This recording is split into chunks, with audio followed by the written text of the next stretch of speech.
Bab 32. Benci kalian juga diriku. Apalagi nih, setelah aku memutuskan untuk kuat, menerima semuanya, berusaha sendiri untuk keluar dari kubangan ini, fakta baru kembali terdengar. Tadi saat aku selesai menyetrika baju yang menggunung itu, aku kembali disuruh untuk memasukkannya ke tempatnya langsung, yang sudah berarti bahwa aku akan kembali masuk ke kamar Dante dan Danita.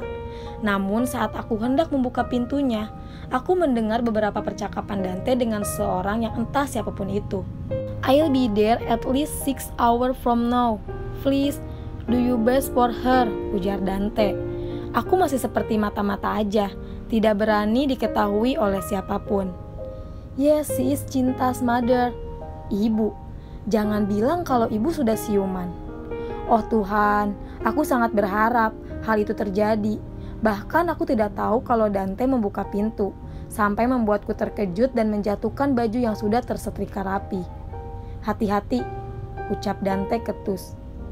"Ibuku sudah siuman kan?" tanyaku pada Dante. Dia menoleh ke arah lain, lalu membantuku memungut baju yang tadi terjatuh.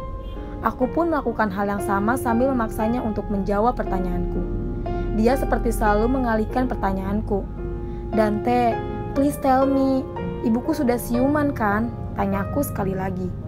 "Begini anak, ibumu memang sudah siuman, dan hal ini tidak diketahui sama sekali oleh Danita.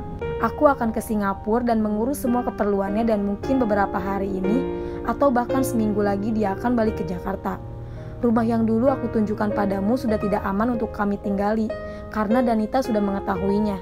Karena itu, nanti aku akan mencarikan tempat yang lain untuk kalian berdua. Agar tidak memancing kecurigaan Danita, aku akan berbohong dan marah besar padamu. Tolong pahami aku untuk saat ini. Aku tahu ini sulit untuk kamu pahami, tapi setidaknya biarkan aku tenang dalam melakukan hal ini. Aku tidak akan membuatmu kecewa, juga tidak akan membuat Danita kecewa."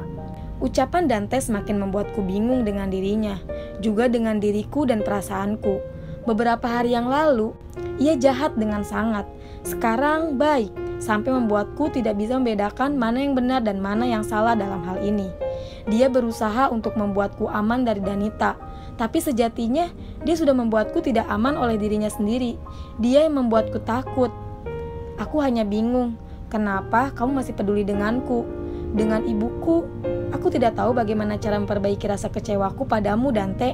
Ini sangat membingungkan. Ucapanku entah kenapa membuatku menangis. "Ayolah, jangan menangis, jangan lemah apalagi di depan Danita. Dia akan semakin merasa menang kalau kamu seperti ini. Aku juga ingin yang terbaik untukmu, tapi tolong pahami keadaanku. Kita berdua tidak mau sama-sama tersakiti kan? Selama beberapa hari aku akan ke Singapura, tapi Danita taunya aku keluar kota untuk keperluan bisnis. Aku akan mengurus hal ini.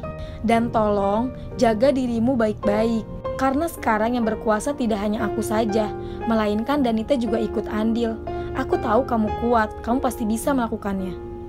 Setelah mengatakan itu, Dante langsung pergi. Ia terlihat buru-buru. Mungkin benar katanya kalau dia tidak ingin ada yang tahu tentang hal ini. Tapi bagiku tidak mungkin. Aku sangat yakin kalau sekarang Dante tengah dicurigai oleh Danita sampai membuatnya berani untuk tinggal lebih lama di sini. Cara yang paling adil adalah melepaskan salah satunya, dan tanpa kamu minta, aku sudah pasrah dengan semua ini. Sudah 2 hari berlalu. Entah bagaimana kabar ibuku dengan Dante. Sedangkan aku di sini diperlakukan lebih parah dari aku tidak diizinkan untuk istirahat, bahkan sebentar aja. Makan pun hanya sekali dikurangi porsinya oleh mereka. Jujur, itu belum cukup untukku. Apalagi sekarang aku sedang hamil. Keadaan seperti ini membuatku stres, overthinking.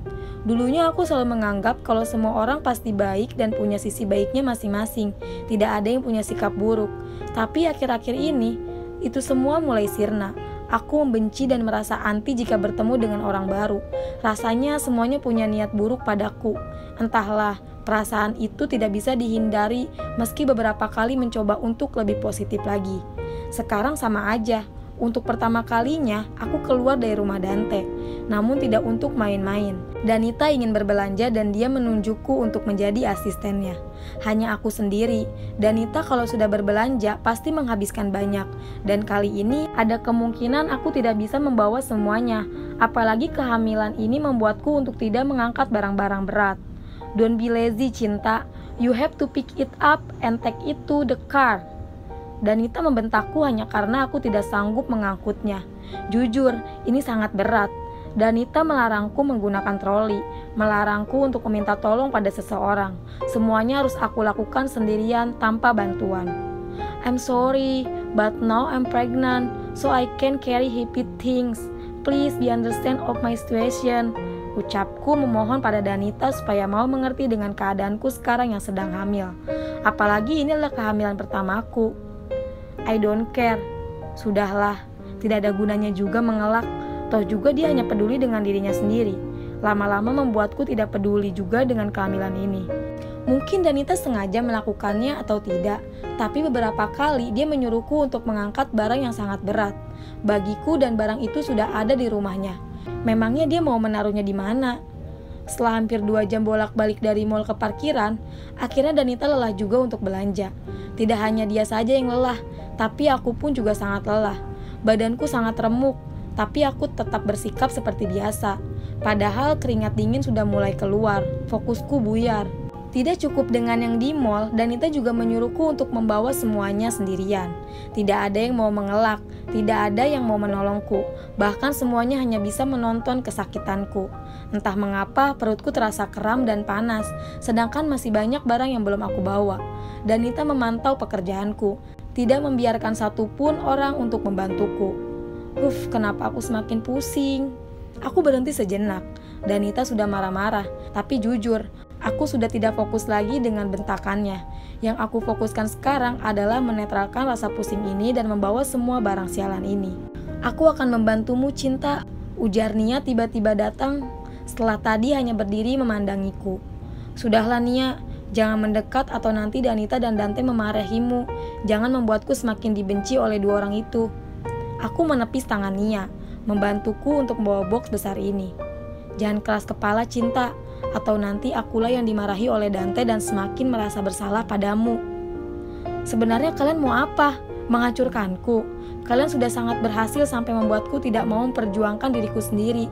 Tolong pergi dan janganlah mendekatiku lagi.